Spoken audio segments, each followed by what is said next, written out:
भाई Jinping tension में, क्योंकि उनको उनके ट्रंप से अच्छे रिश्ते नहीं और न भारत से। जिनपिंग को पता है कि अब ये जोड़ी मिलकर उसे पानी पिलाएगी।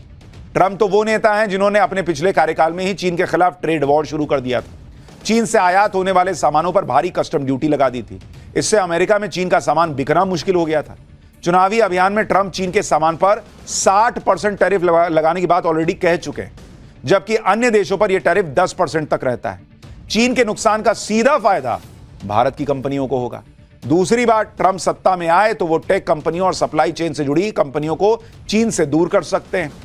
ऐसी कंपनियां चीन से दूसरे देशों में शिफ्ट हो सकती हैं जो ऑलरेडी कई हो रही हैं, और वो भारत आ सकती हैं। भारत का फायदा हो सकता है, जैसे कई कंपनियां ऑलरेडी भारत आ रही हैं। यानी ट्रंप का आना भारत के लिए अच्छी खबर है। अर्थव्यवस्था के मोर्चे पर चीन पहले ही जूझ रहा है।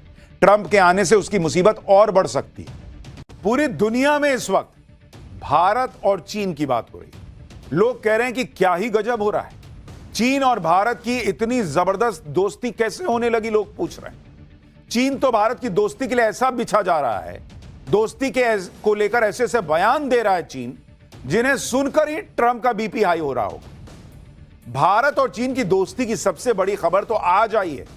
खबर यह है कि भारत और चीन के बीच बॉर्डर पर व्यापार शुरू हो सकता है।